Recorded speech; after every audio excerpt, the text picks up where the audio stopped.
everyone. Just a quick video to help you answer section B of the paper 1 EDUQAS GCSE English exam. So hopefully you finished section A already, of which there are 5 questions, and now you're on to section B. Section B is, as it says here, assessing the quality of your creative writing skills.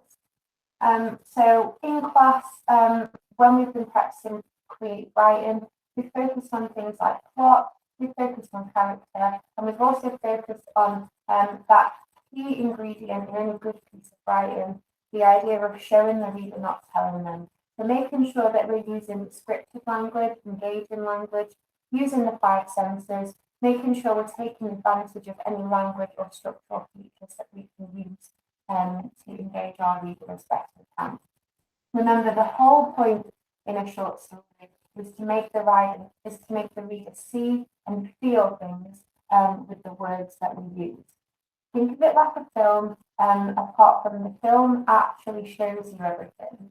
You've got to create a film, a movie in the reader's mind just for the words that you choose. Okay, so section B, you are being marked on 2 different things. Now, the majority of the marks, 24 marks, are awarded for your communication and organisation. So that's the actual plot, the content of your story.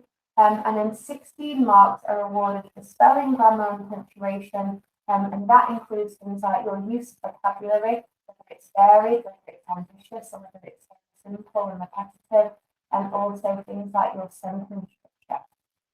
So it's really important to proofread before you turn this work in as well, because 16 marks for spelling, grammar, and punctuation is quite a lot. Now, it recommends there that you should aim to write about 450 to 600 words. Now, if you think that sounds like a lot, 600 words is probably only about 2 sides of A4. Depending whether you're handwriting or typing, you'll be able to check your word count if you're on a computer. But please don't get obsessed with counting the words because it's just a guide, okay? It's just to give you an idea. Now, if you've completed the reading section already, and if you did follow my guidance, you probably spent about 1 hour and 10 minutes on that section. As I advised that you should spend about 1 hour answering the questions, but then I would also add on at least another 10 minutes for the reading and the rereading that you've been doing. So that leaves us with roughly around 35 minutes for this section. So my advice to you would be maybe spend about 30 minutes actually writing your story and the remaining 5 minutes to proofread your story. Ideally, 10 minutes to proofread would be better. But again, it depends how quick you write and how quick you type. If you are completing this on a computer, you can start your story just underneath here using your title or whichever one of these that you're going to choose to do, or you can do it on a new Google Doc, doesn't matter. What I would ask is that you highlight which one you have chosen, either A, B, C, or D.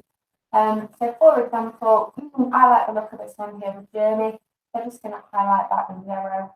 So if I wrote my story there, what I would actually do is I would put the title anyway of my short story. So I would probably have the journey already, and then I'll be ready to start writing it. So what you have to do in this section is just follow the instructions. Choose one of the following titles for your writing. And you can see there, it reminds you again that this is out of 40 marks. So that's half the marks on the entire paper. It's really important this section is completed. So you could either choose A, where it says, write about a time when you felt unprepared. Hopefully this won't be this lesson right now. I am hoping everybody's completely prepared to write the short story. Or B, the one I quite fancy, the journey. Or C, the new house. Or D, write a story which ends, and I knew I would never see her again. So if you pick D, that basically would be your ending line. Okay. Sometimes in the EDUQAS exam, they give you more titles. Sometimes they give you an opening line. They mix it up a little bit, but it's generally not related to section A in any way. Okay. The best piece of advice that I can give you is to be prepared already. If you turn up to an exam and you turn to section B and you have prepared absolutely nothing, unless you're somebody that really thrives on pressure and panicking in an exam situation, you're going to find it really difficult to come up with a story and a plot and an idea in 5 minutes and then write the entire thing. So what I would always do is I would always prepare yourself. And what I mean by that is that I would already have an idea of maybe 3 different stories that are quite generic, 3 different plots that you could turn and change and adapt into anything. Now, I have such a story. So, for example, the story that I'm going to write is about the character that gets up in the morning to go to work, and they realise that their car is not where they parked it the night before. It's not there, so it's gone missing, so they think it's been stolen. So they've got to get to work and they're away. Now, obviously, what's going on at work that day is really important. They're going to give a big meeting to their boss or something. And so they set off and they have to get the bus instead. They've never got the bus before, so first of all, they're shocked at how expensive it is. Also shocked at how dirty and loud the bus is. Then, of course, the bus breaks down, so they have to get off and they have to walk the rest of the way to work. And of course, it's raining and a big lorry drives past, and they end up getting absolutely wet through. They get to work. They look absolutely awful. They're late. They give the speech or their presentation. It either goes well or it goes wrong. Details we can change. When they finally get home that night, they realise that they've just parked the car in a different place, either on a different side of the street or they decided to put it in a garage for whatever reason. But it's revealed that actually the car was there all along. Okay, nice, simple plot, and you can change any detail in it to suit anything that you write about. Hopefully, you've noticed the reason I've chosen the journey is because that would fit really well with what I've just said. It's about the journey to somebody's work that morning. Nobody dies, nobody's murdered or massacred. There's no ghosts involved. There's nothing dramatic or over the top.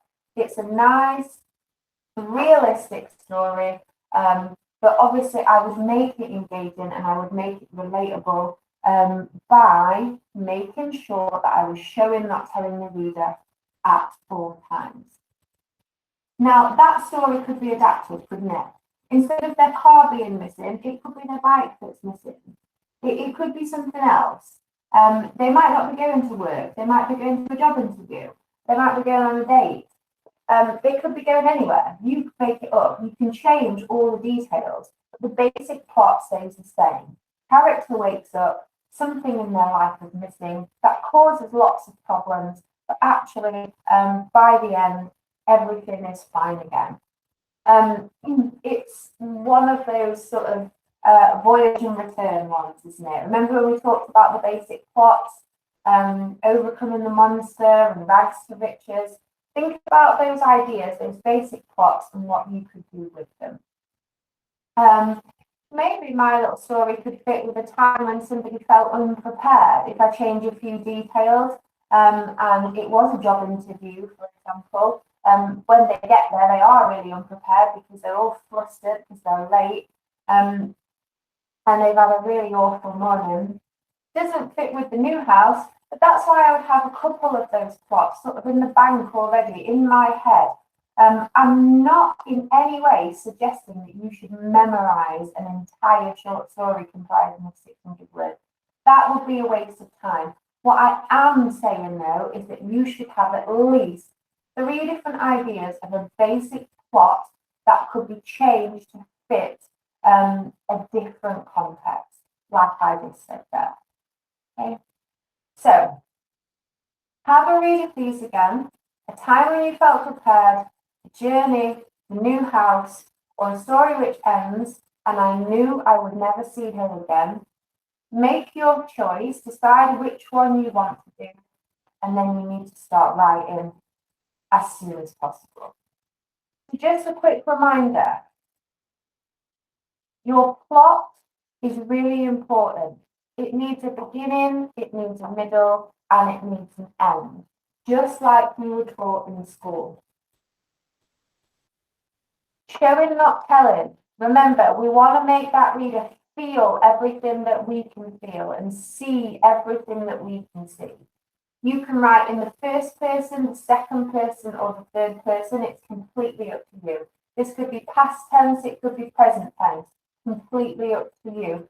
But make sure you use language features.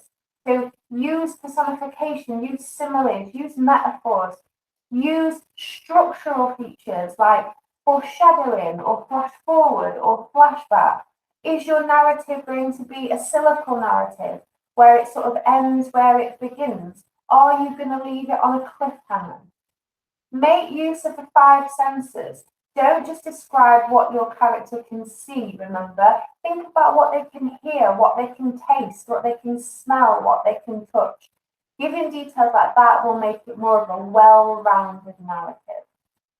Think about what you have just read as well about Mason and the sea. The amount of description in there using the five senses about the sounds of those waves, the smell of the brine and the taste of the salt. It was very intense.